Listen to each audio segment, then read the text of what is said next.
Welcome to Ubuntu.Lab Institute's masterclass. On behalf of the Ubuntu.Lab community, I welcome you all here today. For those of you who are not yet part of our community, Ubuntu.Lab is a journey that we began collectively in 2018. And the reason why we started this was because we saw that Africa, our motherland, needs us as change makers to work together collectively across the continent. And we know that there's a lot of talent, there's a lot of commitment, goodwill on the continent, but most of the times we see that we work as individuals. So in 2018, a few of us came together across the continent and said, what is it that we could do together? And one of the things that connects us all is the Ubuntu philosophy. Ubuntu is what brings us together, and it is that we see that we can use to try and bring our continent to a level where most of the challenges we face can be resolved. And there is a framework that helps us to do this work, which is a framework called Theory U. So we combine Theory U with the Ubuntu philosophy. So we welcome you here all today, and we hope that what we'll discuss on artificial intelligence is also going to help us to continue on this journey that we are on. So before I hand over to Sharon to welcome our guest, Dr. Fredah Banda, I just thought maybe we could have 2 or 3 voices from people. We could have a few of you just share, and those others who will not be able to share, I invite you to write in the chat. What were your thoughts about artificial intelligence, and how does that make you feel? So if you could type that in the chat, but I also welcome, we can have 2 or 3 voices. You just unmute and share. And when you unmute, please tell us who you are, and then share your thoughts and how you feel about artificial intelligence. Can I start, Aggie, because I don't want to type. I've got a tablet and I type very, very badly. The 3 of us, we're only 3 in our room, we all said that artificial intelligence is effectively beneficial, but we've got to be very careful with the uses, the dangers of hackers getting into artificial intelligence. It's bad enough where we are now. I suggested that that government should license any application of artificial intelligence, and any artificial intelligence not licensed and approved of, with a copy of the whole software in the hands of the government, should not be allowed, would be prohibited and be illegal.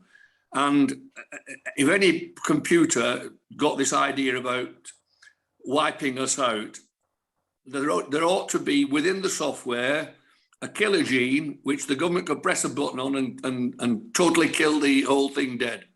The other problem we have is displacing of yet more high value added jobs for low value added jobs, if any jobs at all. And that's what we largely said between us. Thank you. Thank you, Peter. Thank you. We can accommodate 2 more voices. Can I go, Aggie? Yes, please, Erica. Hi, lovely to see you all again. Thank you. I was just sharing, I'm sorry I didn't hear the others on my group because they were traveling, but I was sharing that my son has just won an award to build AI and is very involved in that. And from an early age, he was saying to us, you know, Mummy, one day we'll all have chips in our brain and it will be so magic where we will be one with the computer. And that kind of dream of this not only AI-driven tools, but we have AI in us. And then how do we really work with the consciousness of the human being, and what is the added value of the humanity to that? So that's really my question of how do we really, really integrate it to expand humanity and its consciousness? Thank you, Erica, and I hope some of those questions our guest, Dr. Fredah Banda, is going to be able to help us to answer. I'll take one more and then hand over to Sharon. One more voice, please. All right, so thank you. So yeah, in our group as well, just like the first speaker, we say that artificial intelligence, is really welcome development, especially on the African continent, bearing in mind the benefits that it has, especially in the Western Hemisphere. We also had, in terms of our feelings about it, we think that we should take it cautiously, considering that there is a lot of cyber attacks in this sphere of artificial intelligence, and as much as we have got our own experts in the field, our own African experts who could actually tailor it to the needs of the African people, we would like them to actually learn from the experts while they're actually doing everything possible to make artificial intelligence to benefit the people of Africa. So yeah, in a nutshell, those are the some of the ideas that we shared. Thank you so much. And I now hand over to Sharon to introduce our guest, Dr. Fredah Banda. Thank you, Aggie, and how amazing to listen to those questions. I am delighted to welcome Dr. Fredah Banda to us this evening. And I must tell you, my feelings about AI was also all like, what's it going to take away from us, etc., etc. And I don't like the idea of having a chip in my brain, etc., etc. But within 2 minutes of speaking to Dr. Banda, I was thinking like, I need to hear more about the way she thinks about it, because she just came across with a whole new energy about the possibilities of that AI offers for us in Africa to really make a difference to the complex issues that we have that we'd like to solve, whether it be about healthcare or agriculture, education, or anything like that. So I'm really looking forward to this. So here's Dr. Banda. And I want to read this to make sure I get all the right information. So Dr. Fredah Banda is based in Zambia. She's a solution-oriented software engineer, and she has more than a decade of experience across 3 continents. She's a Rhodes Scholar and an expert software engineer. She holds a PhD in computer science from the University of Oxford, specializing in, hold your breath, software development, data science, business intelligent digital migration, automation, robotics, and digital infrastructure management. So Dr. Banda, we welcome you. We thank you so much for the time that you're giving to us this evening. And I think you might have sensed we have a robust audience waiting here for you. So I hand over to you. While she's coming on, can we give her a hand of applause electronically by even going to our reaction, or just press the clap or press the response? I think it calls for some nice technology response. Look at those claps. Yay. Sorry, Doc. I just had to do that. I had to use technology. I don't know how to do the claps. I'm not very versed in this, so personal applaud. There you go. Thank you very much. Let's And use those reactions as well as ways to encourage the conversation. Thank you. Sorry. And just to add on to her introduction, she got a distinction when she was doing her degree, and as a female, can you imagine getting a distinction? So I think that adds to what she's capable of doing. Thank you so much. And thank you so much, Aggie, Sharon, and Tobeka for the warm welcome. It's such an honor for me to be here and to be able to have this talk with you on AI. Let me just see if I can get the presentation up. I'd really like for it to be an interactive session because right now in the state of affairs, there's a lot of talk going around AI. We need to stop developing AI for the next 6 months. We need to be careful. We need to actually be mindful. And so we are at a very important time in we actually have to decide which steps we're going to take going forward when it comes to AI. What is AI exactly? So let me just see if I can share my screen quickly, and then we can start.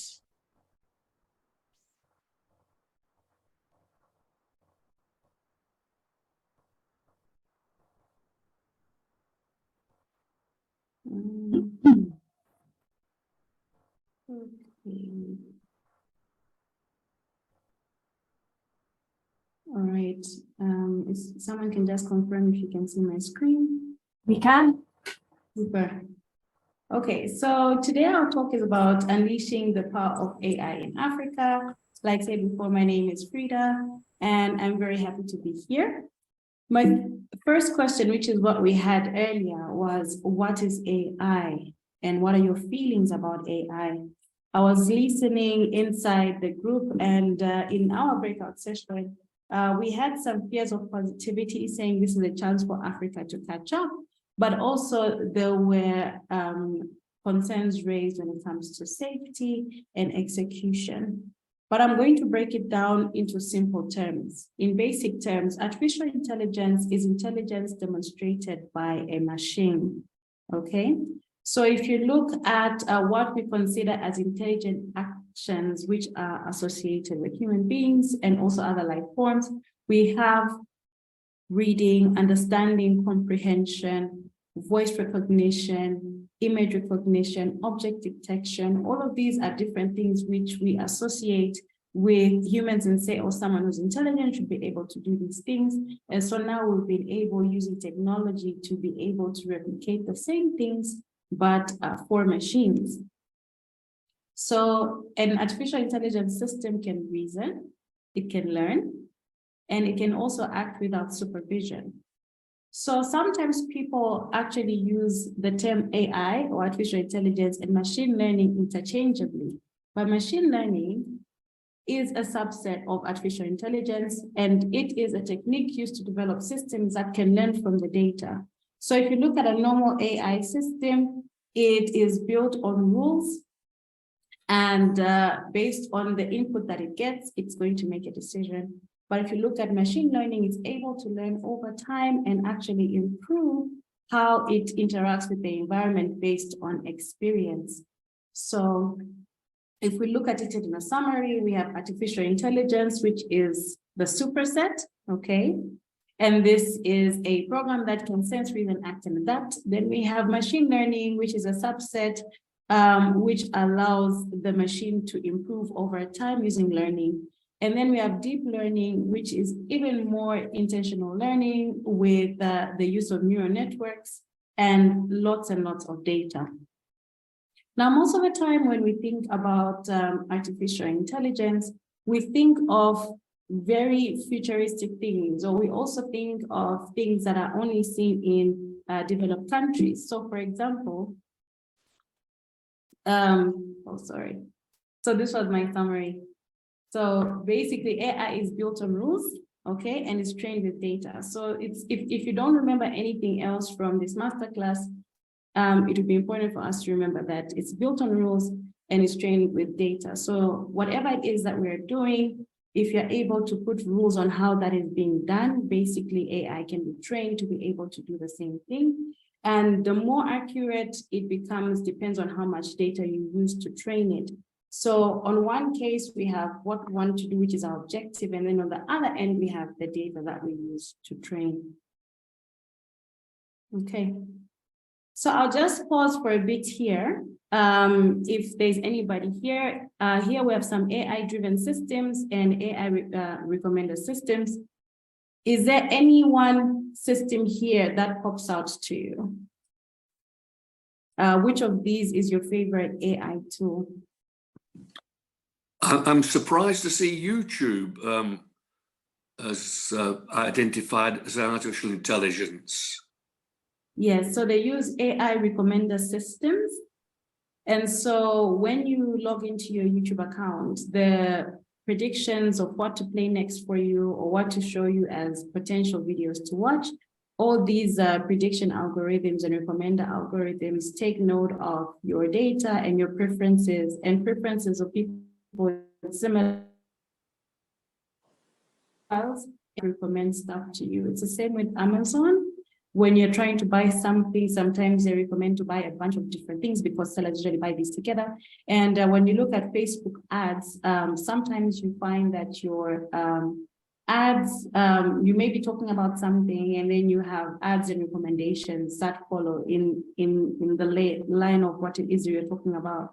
So they basically use AI to try and keep you engaged for their recommender tools.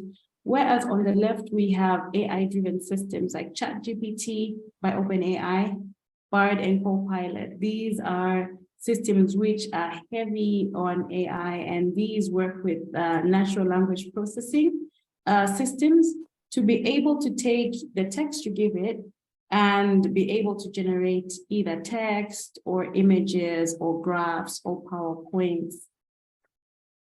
Okay, so just quickly before we go forward, I just wanted to know if any of you have had some good times working with any of these tools or some frustrations, especially when we look at the AI-driven system.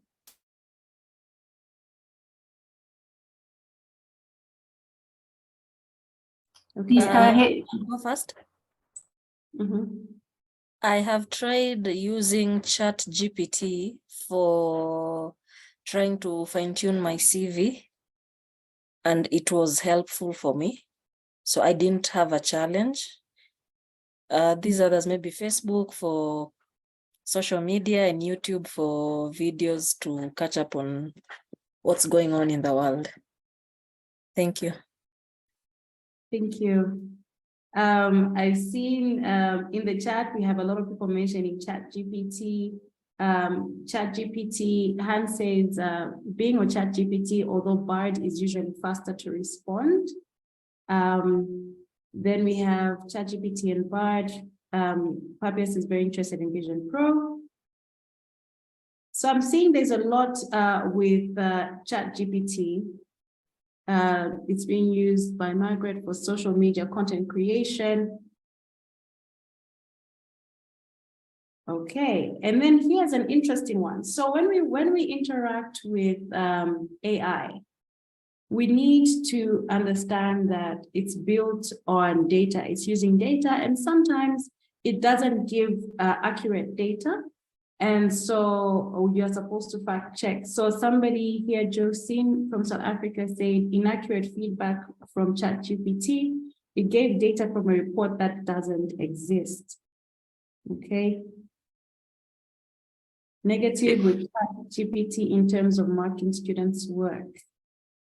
Okay, so I had in our chat we had Angeline as well, who mentioned that the students are using it and they're plugging in the assignment, and then it gives out this whole printed out thing. But when it comes out to the exam, the student doesn't really know what it is that they were doing because they got it all from the app. So these are different apps and they have different advantages and disadvantages, different uses, and also preferences are going to vary, okay? And I'm seeing here misinformation on Facebook. This is really a big example of AI. But what I want us to do now is we're going to look at other applications of AI, and we're going to break it down to simpler applications of AI, because most of the times when we think of AI, we think of these complex systems like ChatGPT, Bard, and Copilot, you know, even more complex Apple Vision Pro, you know, but if we break it down to what it is essentially, which is just mimicking human intelligence, we can see that there's a lot of interaction that we have with AI already that we don't know about.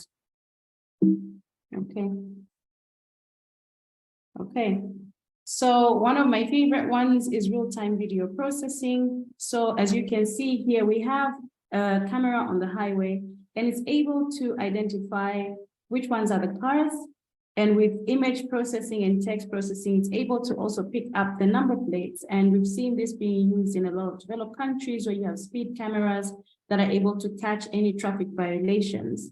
Notice that every time you see an object, it's usually surrounded by a square. This is because when you are training the system, you have to train it and highlight items and say, this is a car and this is a person. And so you can see here again, if I play it, the pedestrians are red and the cars are blue. Okay, so if there are any violations, this can be easily picked up. This helps in terms of automatic traffic enforcement.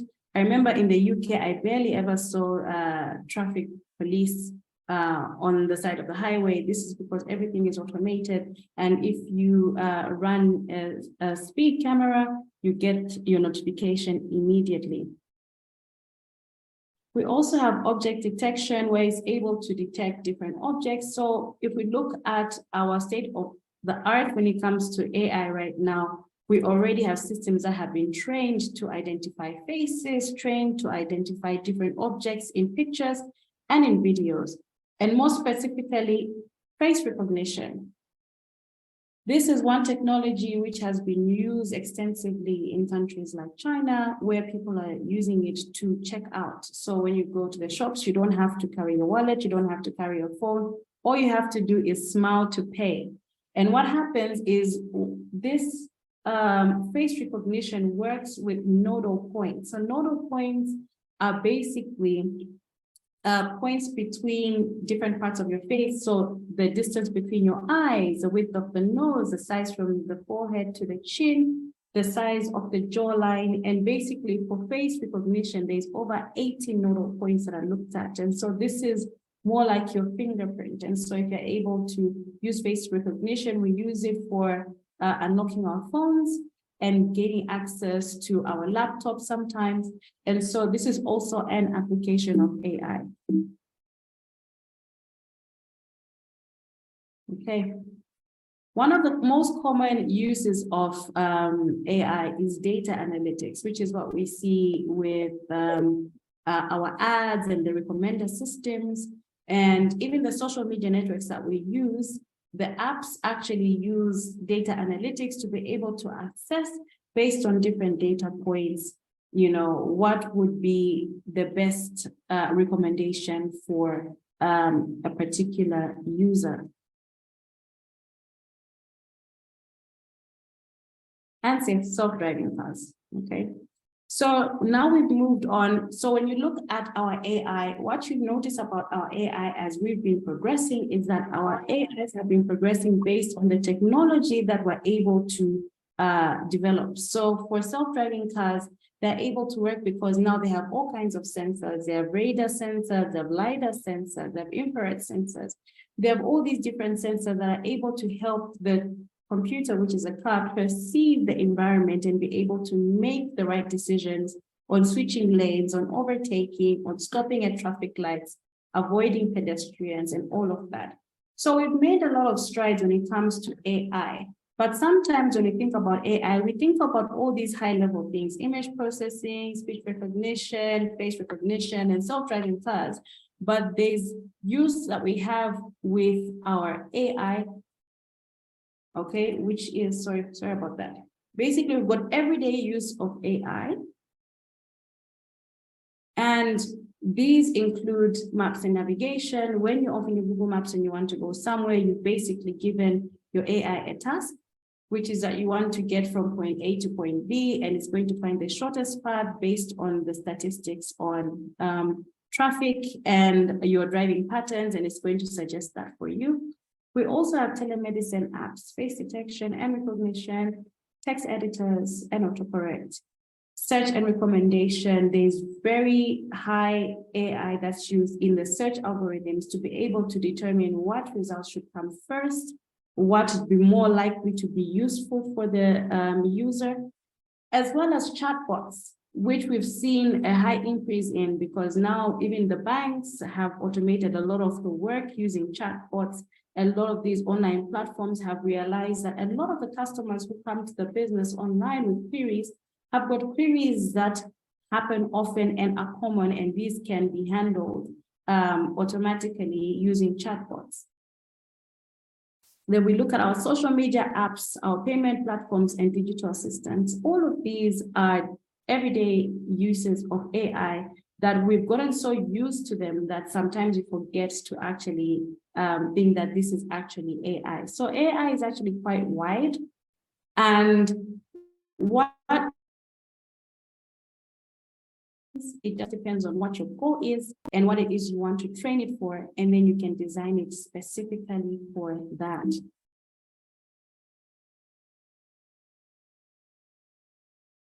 Okay, so when we come to our African context, when we look at the examples that we showed before, we have a couple of challenges that we have in Africa when it comes to our AI and AI adoption in Africa.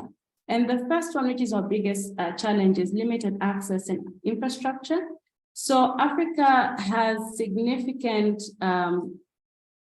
lack of internet and connectivity in a lot of areas, especially rural areas. And so you have places where connectivity is a problem, you've got places where access is a problem.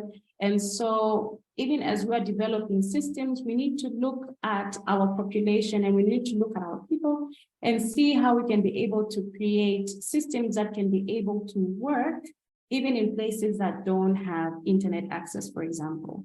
So I'll just give an example where, for example, in Zambia, we have about 60% of the people have got smartphones, but we have more than 80% of the population having phones.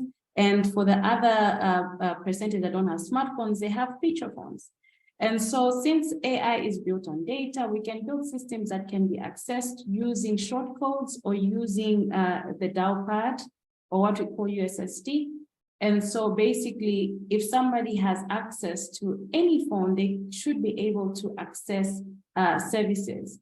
So I'll give an example of one such initiative. We have one here where people who are sick on medication, who are HIV positive, can basically write questions and ask for advice on how to do stuff. They can order their medicine, and all this stuff can be done using USSD.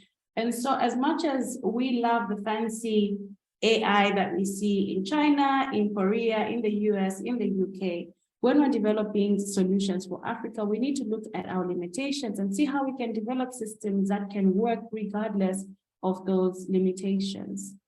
The second challenge we have is cultural impact. So if we look at e-learning platforms and AI-driven learning, most of the times what we do is we get solutions which have been trained outside and bring them in. And at the beginning of this talk, we're talking about how we need to greet the Ubuntu way. There's a certain way in which we greet each other. There's a certain way in which we deal with our visitors. There's a certain way in which we treat our elders in our culture.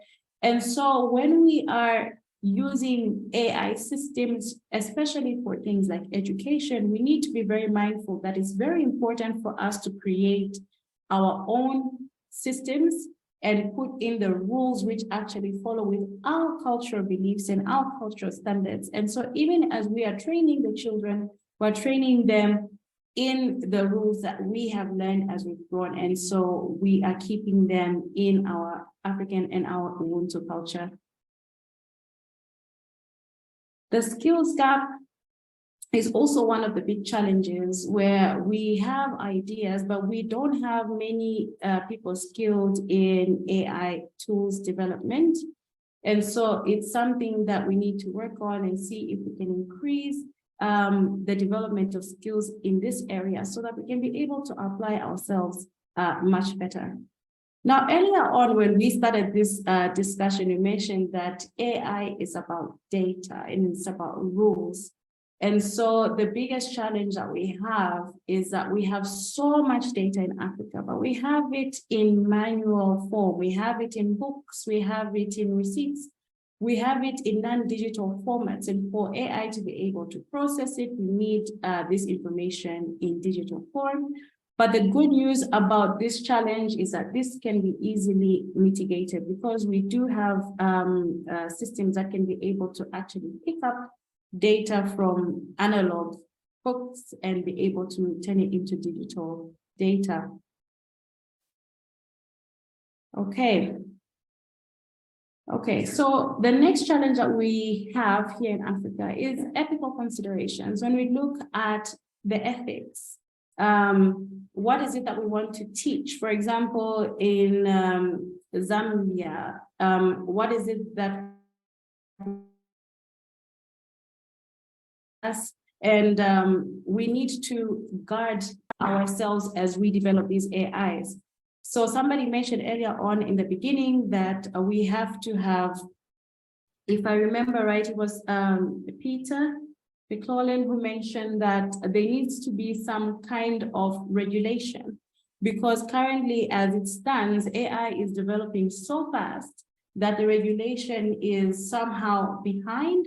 And so there isn't much control on what the agents can do and what they can implement. And so we need to put in some kind of controls so that our AIs, as we develop them, are able to meet our needs and able to be within our ethical considerations to avoid us actually going outside and avoiding, and how can I put it?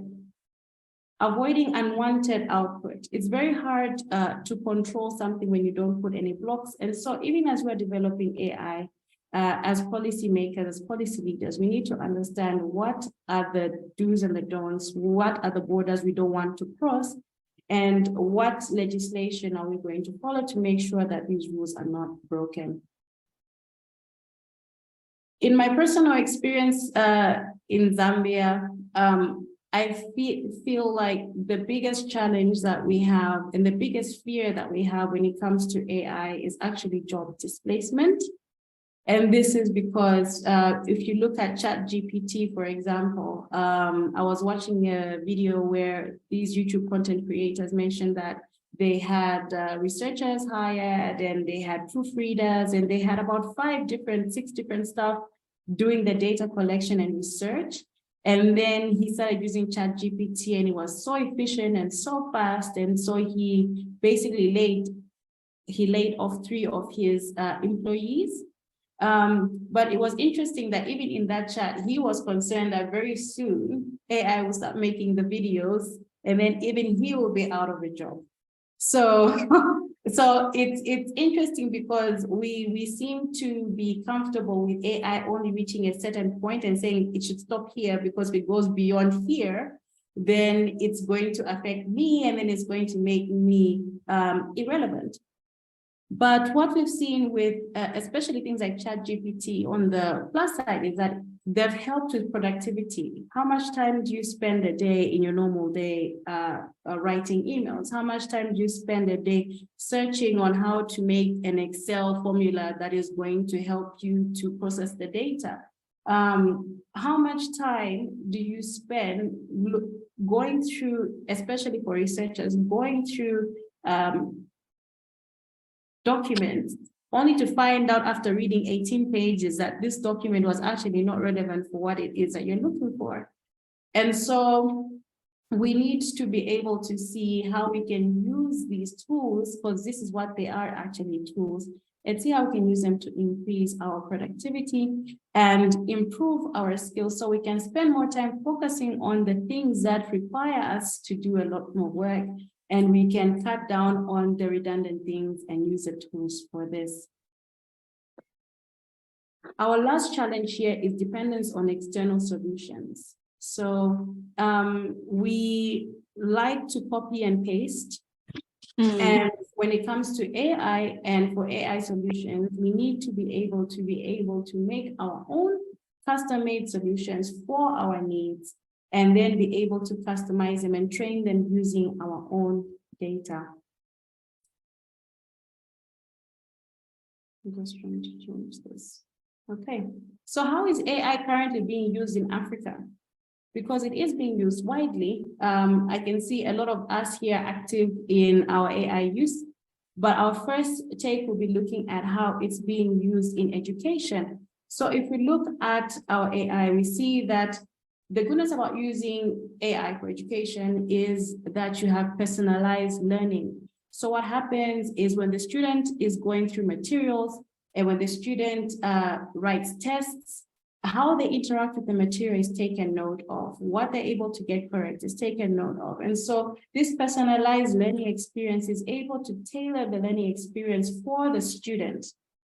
And this is important because students are different. So you get this personalized learning experience, which is going to help increase students as well as increase their understanding of the topic. If the student needs more time on the same topics, it can bring more information to help them better understand that information. Then we have adaptive assessments. Adaptive assessments are important because different students have got different abilities. And we know the old saying that if you can't judge a fish by its ability to climb trees. And so adaptive assessments are more of a fair assessment way for you to be able to assess a student and see how far they've gone. You also have virtual tutors where it's more of a one-on-one experience as compared to when you have this class with 30, 40, 60 different students, and sometimes the teachers don't even know their students and know their strengths and know their weaknesses. The third thing we can do with AI in education is track student progress and also gamification. What we've noticed about the younger generation is that they love to play games. And so if we make learning interesting using gamification, we can actually make it more interesting for the students. So they are playing a game, but at the end of the day, they are learning something. So if we look at examples in Africa, we have AdLearn, which is an AI-powered educational software. This one is in South Africa, and what it's done is it's used to actually train students to learn math and science. And we have one which is Local Z Study, a Zambian educational platform that helps children in technology, engineering, and math. Yes? Carry on, Fredah. Okay. Okay, and I'm very excited to announce that we are doing so much when it comes to healthcare access. You know, something as simple as a chatbot has been able to help with a lot of healthcare issues. So if we look at PAPS AI, this is a system that was developed, and what it does is it basically detects cervical cancer through AI-powered digital microscopes. And so pictures are taken and the slides are put on the microscope and the camera looks through. So this is real-time processing and is able to see and actually say if this person has cervical cancer or not. This is being used in Kenya, Malawi, South Africa, Uganda, and Zambia. And in Nigeria, we see there's a lot of healthcare systems. There's Wellface, Lafayette Telehealth, and Reliance Health. So if you look at Reliance Health, it's an insurance company, a health insurance company, and it's interesting because what they're doing is they're using AI to identify and manage high-risk patients. So they're using a combination of AI, predictive analytics, and actuarial science to be able to identify high-risk patients and to manage them. And when you look at Lafayette Telehealth, what they're doing is they're improving access to healthcare by assisting in remote diagnosis. So they have devices that can be taken remotely, and these devices are used to do simple tests. And then from those devices and the information that's collected, they're able to diagnose someone even without the doctor being present, which is helping in the low resource setting environments. And then we have one which I like, which is Asante in Kenya. It's an AI-powered medical chatbot. And what it does is it answers questions on health topics. So if somebody wants to find out, I'm feeling a certain way, what should I do? If it's something simple, it's going to basically sort it out in the chat, including questions about HIV and AIDS. And we know that there's a lot of stigma around this disease. And so now people have a place they can go and they can ask these questions without the stigma, without worrying that someone is going to look down on them, and they can get the answers for the healthcare products. Ascente also connects patients with healthcare providers and also does other support work for health.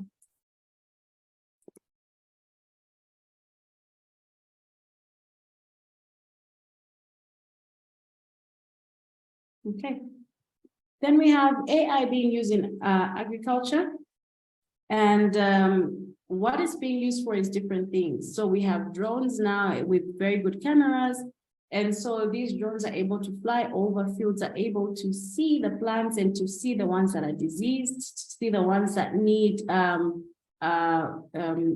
insecticide, the ones that need to be uprooted, and also able to test and see irrigation system or not. We use it also for disease and pest detection, weather forecasting, market price forecasting, and financial services. So if you look at farming in the olden days, we used to focus on the rain season, and it was more of a routine. You get this month, you plant, you get this month, the rains come, and then after that, then you harvest. But what has happened is, due to global warming and all the changes in our weather patterns, our weather is less predictable now.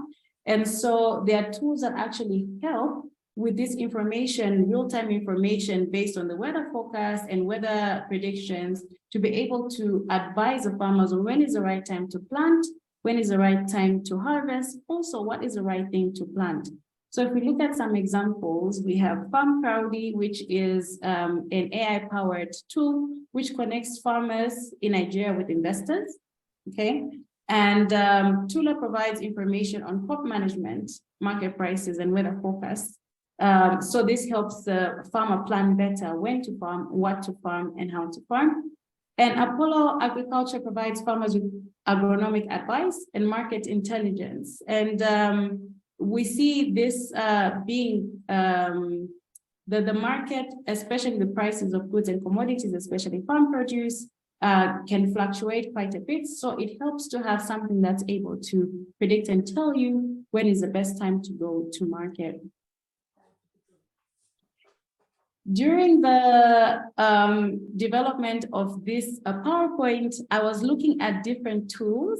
And this is one of the AI imaging tools. So I basically put in text, and you put text and you get an image out. So all of these images have been generated by AI. And you can be able to now use this for illustrations. We can make books.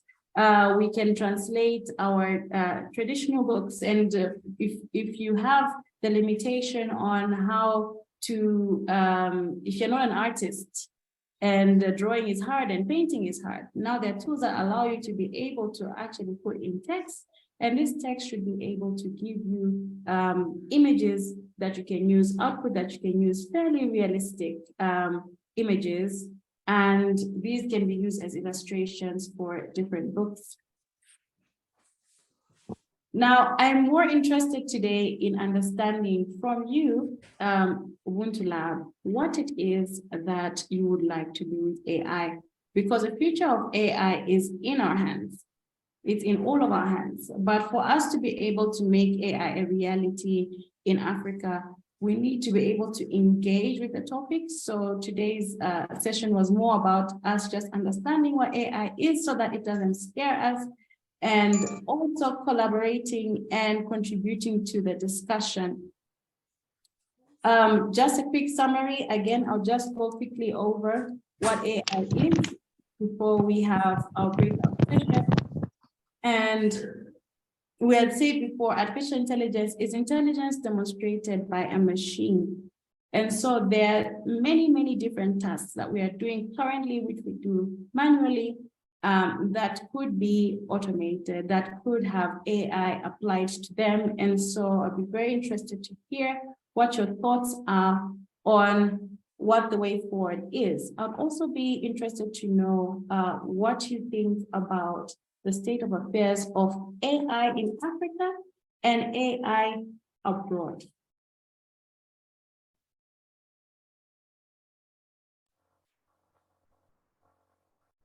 Thank you, Fredah. Do you want us to go to the breakout now? Yes, so I was thinking maybe we could go into the breakout now, because it would be nicer if we could have a discussion, a joint discussion about how we could address the challenges that we have in Africa using AI. Welcome back, everybody. So we have, I first want to check with you. We're 5 minutes away from time. So I hope you'll bear with us for at least another 10 to 15 minutes. I'm sure there's some questions for Fredah and some thoughts to share. So please just unmute yourself and go ahead, or put your hand up in the participants page, please. Lubosi, go for it. Thank you so much. Doc, good evening. Good evening. Just to commend you for your brilliant presentation. I've learned quite a lot. But I do have a question on the aspect of safety. I look at AI to be an opportunity, yes. But I think my question is leaning on the risk that it brings, and particularly with the concerns that are coming up with big people that are, working in the world of AI. I think recently the Senate hearing in the US, where the CEO of OpenAI openly asked the US government to come in terms of regulating the same. Then the other personality was the godfather of AI, who resigned from Google so that he could speak freely. He also brought out that concern that there's a concern that if AI becomes more intelligent than human, then that may be catastrophic. So what's your view on that? Because I think also in your presentation, you mentioned that AI is based on rules and also data. My question would be, what informs those rules? And your take on the aspect of regulations, the code for regulations. Thank you. Okay, thank you so much for that question. With regards to the open letter requesting for a 6-month pause on development of AI research, I basically required, so there's a new letter which is out where for safety is a major concern. So Elon Musk and a couple of other people have signed this letter requesting that no further development beyond ChatGPT-4, which is the current ChatGPT that we have, should be done for the next 6 months, just to put a hold so that they can put in these measures into place, the controls, the safety and safeguarding issues that need to be done. But when you're looking at the kind of AI that we're using in Africa currently, this is very simple AI, simple rules. And so we can actually focus our energy actually on making our more accurate, okay, which means we train them better, we can make them more safe by adding rules. And you ask where these rules come from. The rules come from the developers. So you find that, for example, ChatGPT can tell you something about Joe Biden, but if you ask it to write a poem for Donald Trump, it wouldn't want to do it. So you find that sometimes these systems have rules embedded in them to basically guard for the same safety purposes. So what they're calling for now is a more systematic approach to what is okay and what's not okay. And then after we agree on that, then we can proceed and go further, because right now it's mostly going unchecked. And that's where the concern is, that we should be able to check where our AI is going and where it's leading us.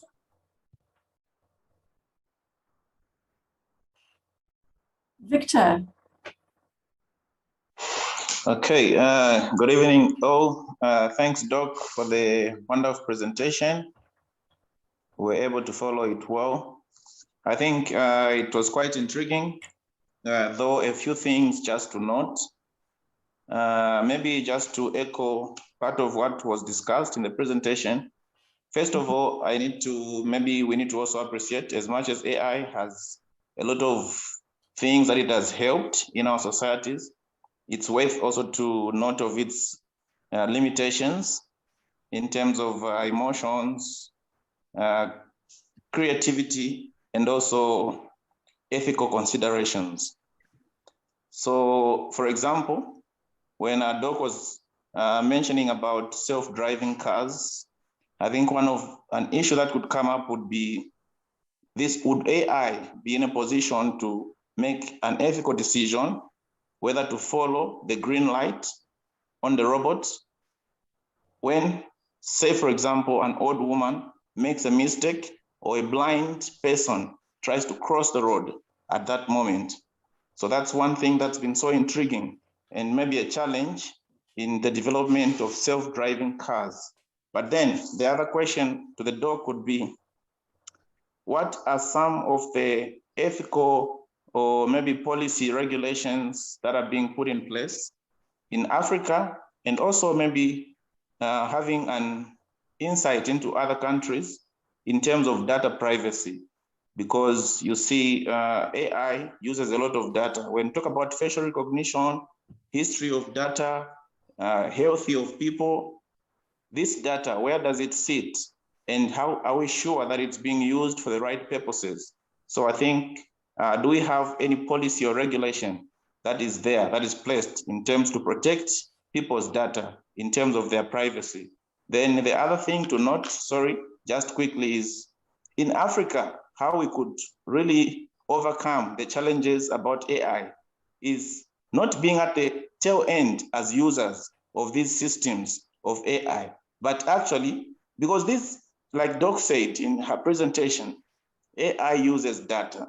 So this data is trained using certain data in other environments, which most are not in African environments. So these systems are tailored towards those environments. So when we use them in Africa, sometimes we could get errors, possibly because this data is not trained by us and is not developed by us. So as Africans, we are challenged that could we also be part of the development process to use our own data in our own environments to develop this system so that they could be more accurate in giving us the results that we want? Thank you. Thank you so much for that contribution and the questions. And I do agree with you. We need to be at the forefront of developing our own AI. And so when we look at any process that we want to automate, we need to be able to look at what are the steps, what is the information that we need, and how do we process that information.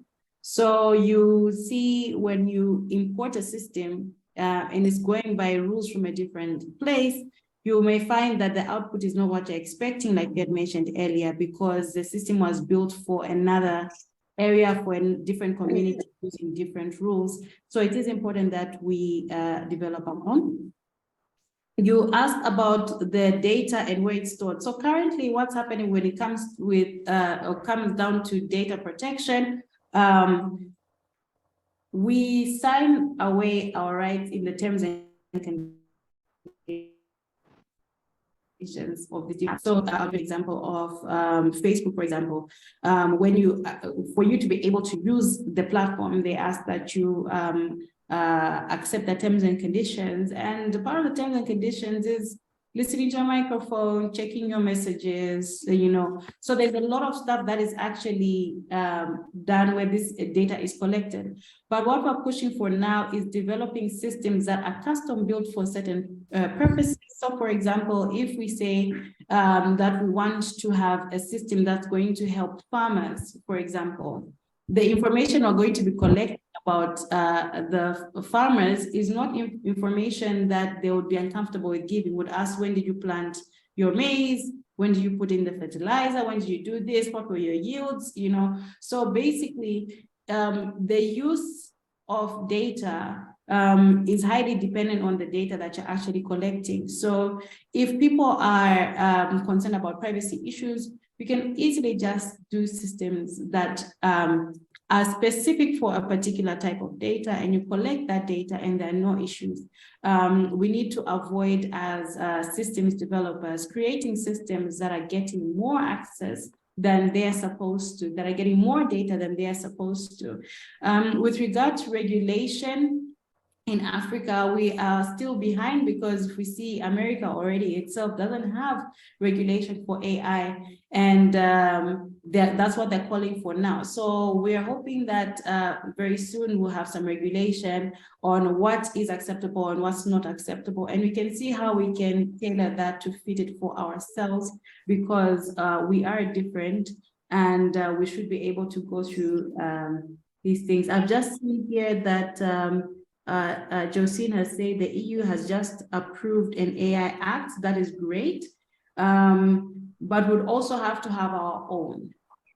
As much as we may be scared about where AI is going, I feel like we also need to celebrate the wins. We need to, like Tobeka mentioned earlier, we need to actually celebrate the fact that now we have more time to do other things, because there are certain things, there are certain redundant tasks that are now being easily automated for us by these tools. And so now we can focus our time on doing things that may require basically us to be there and to do them physically. So there's different applications, and anything can be used for good or for evil. You take a drone, for example, you can use it to monitor a farm, or you can use it to shoot somebody. So it's up to us as policymakers, it's up to us as leaders to be able to actually select and pick uses that are favorable and uses that are beneficial, and not uses that are going to bring us tears and pain. Thank you so much. One more question.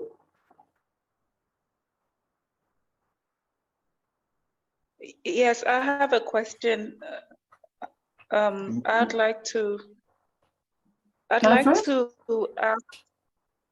to ask about how AI can be used in terms of employment, especially where there's high unemployment. I think this is a tool which could be effectively used somehow to engage people, maybe by educating them, but they would need the right skills. So how can we use AI to educate people, not only to educate them and employ them, but also to solve the problems which we have in Africa in general, in terms of helping us maximize our assets and our resources. This could be agriculture, water, irrigation, energy, mining, energy. All these sectors could easily be improved with AI. So if we had a concerted effort as Africa, where we create an ecosystem which addresses all the problems we have and the challenges we have using AI, and also engaging the people who are unemployed in those sectors, so that we solve our problems. I think this would, if there was such a policy and a key driver, this would really help improve ourselves and our economy. I think if there was something set up like that, that would really help.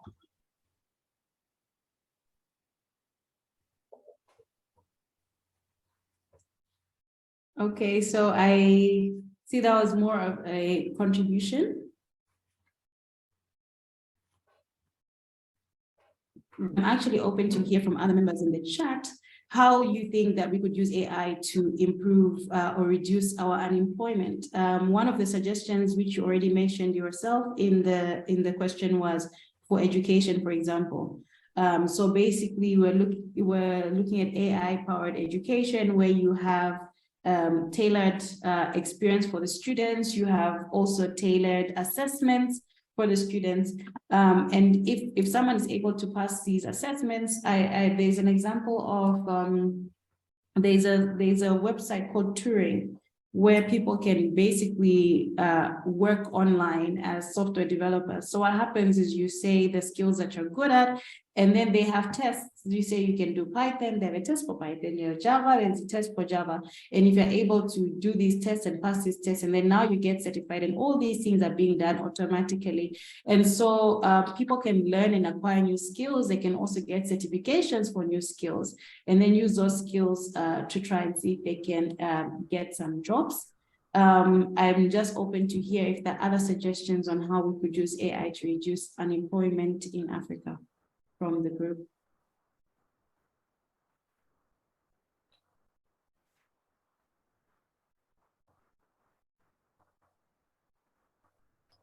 Abby?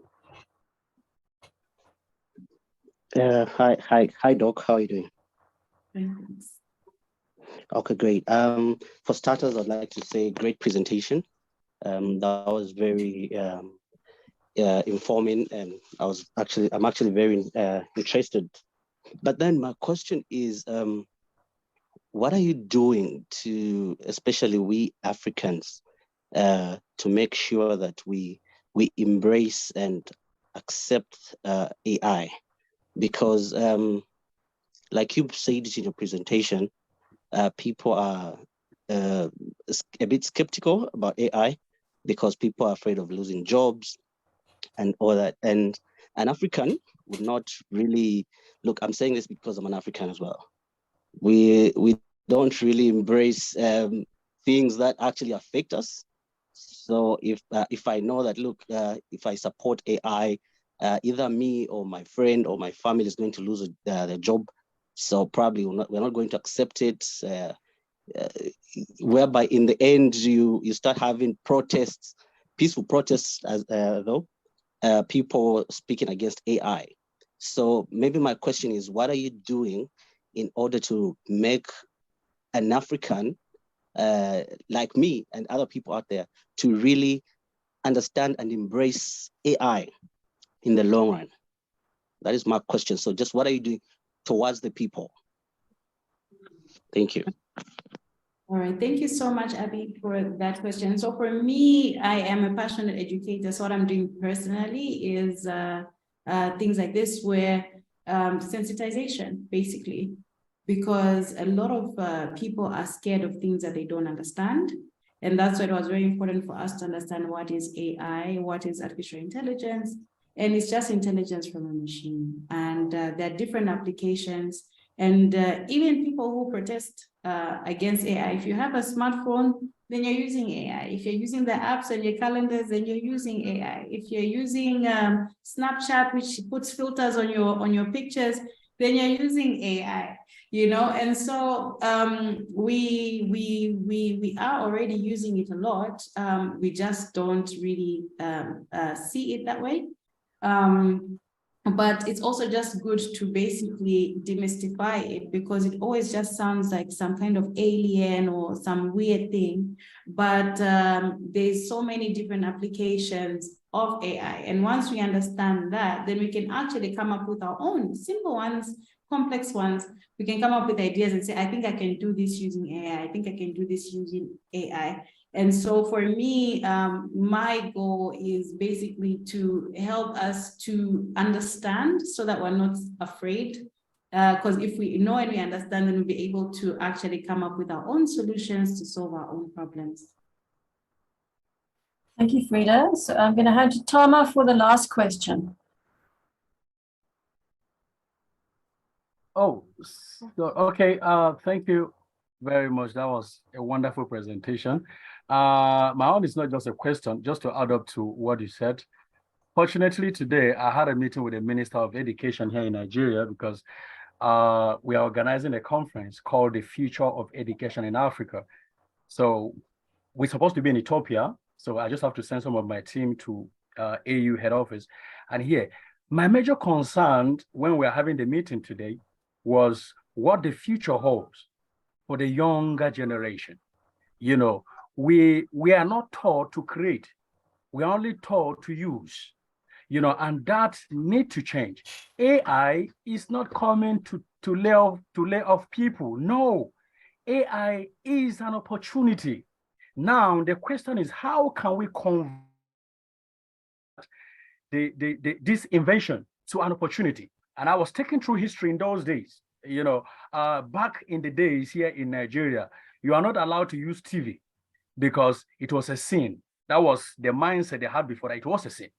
But now you see people using TV to make all sorts. People are making money, see this and that. So the question is, until we look through, until we look critically into our curriculum, we'll still be having this mindset of AI is coming to lay us off.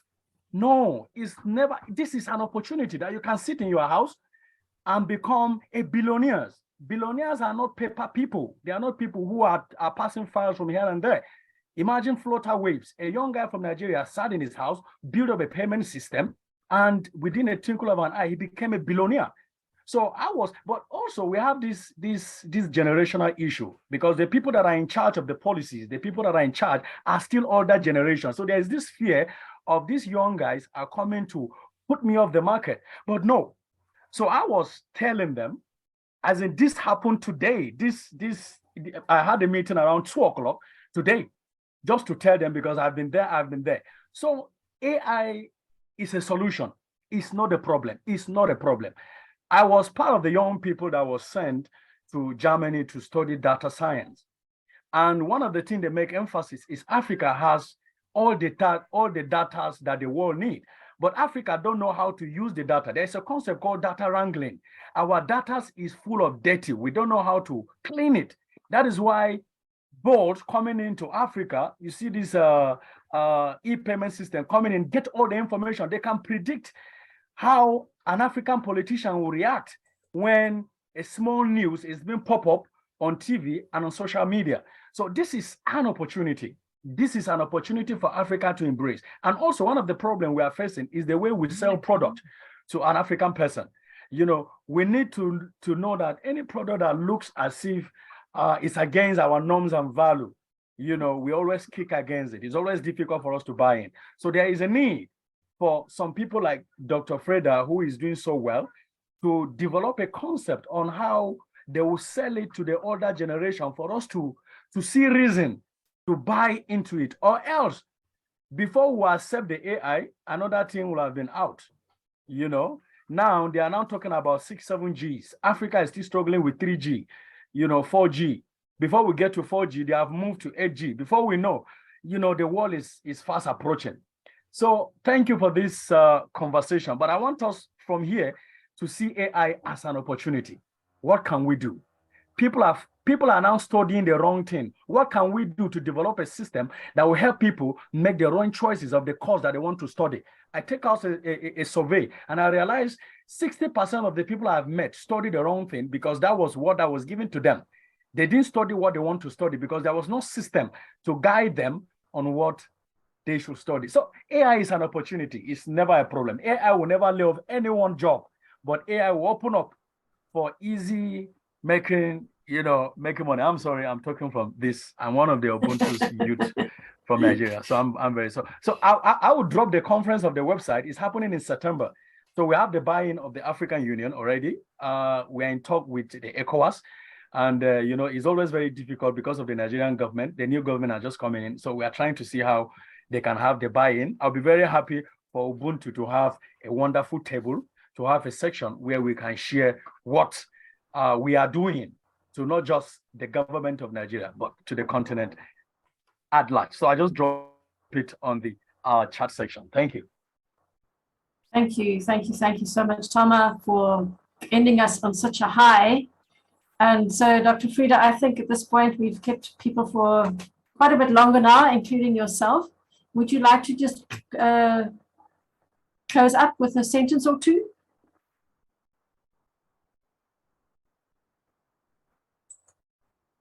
Thank you, everybody. Thank you for coming for the chat. AI has the power to redefine the way we live, the way we work, and the way we solve problems. If we look at the African context, there are many opportunities for us to be able to apply AI. My only request is that as we are applying AI and other technologies, let's apply them responsibly. Let's build solutions that are for good and not solutions for evil. Thank you so much. Fredah, I don't think we can thank you enough for your time and for incredibly informative and inspiring evening that you led us through this evening. I think a lot of questions sitting with me now in things like, just in this call, there were a lot of strong voices, and I'm wondering kind of what's the next step.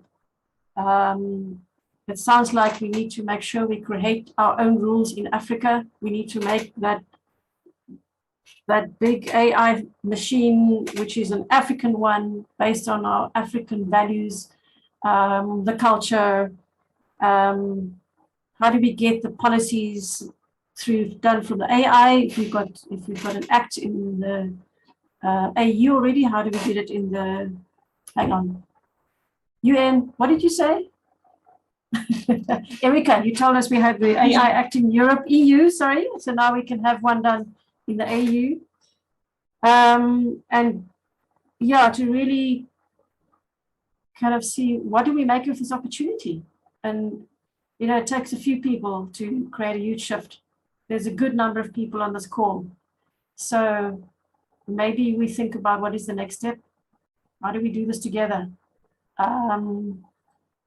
It's all important for us to co-create Africa's future, and let's see what the opportunities are here. So what I'm going to do, especially for people that are not from Ubuntu.Lab on this group, I'm going to post my own email address. Please contact me and I can put you on a group to make sure you hear of future talks we might do. Papias, if you're still there, please post our Facebook link. You could communicate through us through that as well. And yeah, we have a master class every month. So next time is our next one is on the 12th of July, and we'll be coming back to the whole issue of large-scale soil and landscape restoration. So again, to Fredah, to all the people that have come on our call this evening, thank you so much for hanging in there. And please go and dream of how we're going to use AI to lift our continent to a new place, and especially our youth. And as we always do at the end of our calls, I invite you to unmute yourself and say goodbye in your own language. Bye. Bye, Donkey. thank you. Bye. Bye bye. Bye. Goodbye. Bye. Bye, Sylvia. Bye all. Bye, Harry.